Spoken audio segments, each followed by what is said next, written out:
Yesterday, Nebraska started off their season 1-0 with a big victory versus UTEP. And over the last couple hours, I've rewinded the tape, gave this game a second look, and I'm going to be going over my 5 biggest takeaways from Nebraska's Week 1 matchup, some positives, some concerns, and everything else in between. So really quick, we have a lot to talk about today.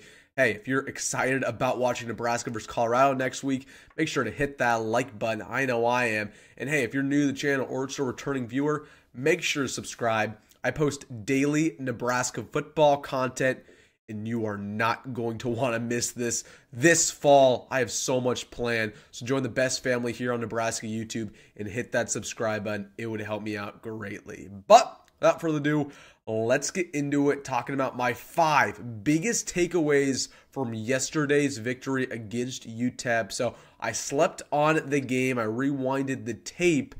Now it's time to talk about some of the positive developments, some of the negative parts of yesterday's game, and everything else. So let's start off with a positive. Or actually, this can be considered negative. The running back situation. So as we saw yesterday, that's probably the number one storyline is what's going on there. It was a complete running back by committee situation where we saw Rahmir Johnson, Dante Dowdell. Of course, as the game progressed, Emmett Johnson got some reps. Gabe Irving got some reps. We've seen some running back by committees in the past for Nebraska. I don't think we've ever seen 4 backs trade off. That's unheard of. Now, to be completely fair, it is week 1, and for that reason, I think Matt Rhule is trying to get every single one of his players an opportunity, but hopefully he starts to narrow that down. Now, rewatching the film, looking at the statistics, I still stand by what I said yesterday. Emmett Johnson played the best. He averaged about 9 yards a carry. He had the best pop. I think he has the best, just pure instincts. He finds the hole. He's very patient, very naturally gifted. So I thought Emmett Johnson played great. Dante Dowdell had a good game as well. I put him a second there. Just fumbled the football. If he can clean that up, he'll absolutely get some good reps. So I feel good about this running back room. Here's my concern, though. It's good, not great. There's not a single player in this running back room that impresses you or wows you or can take any football to the house at any given time. That's a concern, okay? They're good, not great. And I know when people saw that Nebraska had 4 running backs in the mix, they said, oh, this is good. We have 4 starting quality running backs. In my opinion, we have 0 starting quality running backs because if we did, one of them would start. So again, they're good. Don't get me wrong. All 4 of them are good. They're just not great, at least not yet. Hopefully, 1 or 2 of these guys can develop throughout the year and be our number 1 as the season progresses. But Emmett Johnson played the best, rewinding the tape. But let's go to my second storyline and takeaways from game 1. And this was the offensive line and how wildly improved they were. So I rewinded the tape. I looked at Turk Corcoran, and he actually had a very good performance there at left tackle. I thought the guards played awesome, Micah Mazuka and Justin Evans-Jenkins. The only 2 offensive linemen I thought struggled were Ben Scott. He gave up Nebraska's only sack. Besides that, he was pretty much clean. And then Bryce Benhart had a couple of mistakes. But besides that, the O-line had a really good day. Raiola had all day in the pocket to find an open receiver. Not only that, they made some massive holes in the running game, some big gaps. So I thought the O-line played pretty well. We saw some depth pieces get in the game as well, like Gunnar Gatula, Sam Sledge. So I feel good about the depth. The O-line had a good day, and they're going to need to compound that into next week versus Colorado. But that's definitely a good development and a good takeaway there at number 2. Number 3. Sticking it with the offense, it's night and day compared to what it was last year. Absolutely night and day. Of course, you have a different quarterback here in Dylan Raiola. The running backs have another year under their belt. They're super developed. But the wide receivers are awesome as well. Oh my goodness, Isaiah Nair is special. He was open throughout the game. Ja'Cory Barney was great when he got opportunities. Jamal Banks goes up and gets those 50-50 balls with ease. Janiran Bonner can do everything. Jalen Lloyd, when he gets in the ball game, is a good weapon. So this receiver core is good. This offense last year was abysmal. Matt Rhule said that in the postgame interview. He basically said how terrible last year's offense was. How was it a disgrace? No longer will we have that. And I really like this Matt Rhule offense. Again, basically, he's going to shove the ball down your throat And then we're gonna start to pass once you start to run commit, which brings me to my third. I'm going to keep it with my third point, but this is the play calling. The play calling was very much improved yesterday, and really the things that I was excited to see, the situational awareness, right? When we're going for it on fourth down, we had a little play action that was open most of the time.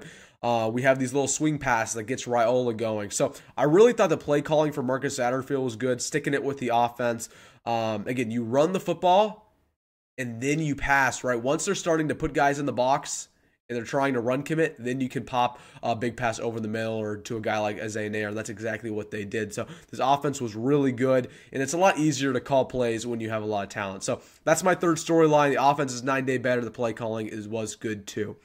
Number 4, this defense is legit. The secondary had a really good day, minus Malcolm Hartzog getting beat on that touchdown catch. Everybody played very well. Tommy Hill, he was locked down. I don't think Tommy Hill gave up a single catch today or yesterday. Tommy Hill was great. I thought Marquise Buford played pretty well. He had a couple of good open field tackles. Deshaun Singleton played well. Gifford was awesome. So the secondary was great. The linebacker core was phenomenal. Mekhi Bayer was flying around. Shavers got some good reps. Bullock had a good day. And the defensive line just took over. Yes, they only had 1 sack, but they had a bunch of, I think they had 9 TFLs. 9 TFLs. Guys like Lenhard got involved. Prince Mamielem. Of course, Ty Robinson, who was my defensive MVP. So this defense is legit. We need it to show up next week versus Colorado, especially the secondary, because, oh my goodness, that receiver core for Colorado, they're not playing around. All right, my last big takeaway from yesterday's performance is a big question mark, and it's a negative thing. The special teams. This is going to be a concern all year long. Again, the whole narrative this offseason, chasing 3, how can we win these close ball games? How can you win a close game if you don't trust your kicker? I don't know. Again, John Hull is our kickoff man. His first ever kickoff went out of bounds. It was about 10 yards short of the end zone, and it went clear out of bounds. After that, they started a bunch of pooch kicks with him. Tristan Alvano only had 1 field goal, and it was a chip shot. Nothing really too impressive there. And really what I saw was Matt Rhule never wanted to put the kickers out there, right? He was, he had the ball at the 30, 40-yard line, and he would always get ready for a fourth down. He would not ever even consider putting the kicker on.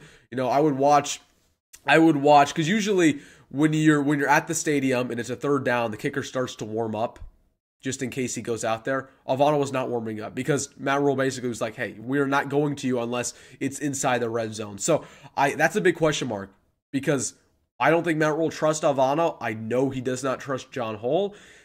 You got to make your kicks against Colorado, so I'm concerned about that. And then Brian Buschini, he only had 1 punt. It was not bad. It was 44 yards, but he has been a big question mark over the last year. Hopefully he can turn around as well. But you need the special teams to be stout against Colorado, and that is a big question mark. So, all right, those are my 5 big takeaways.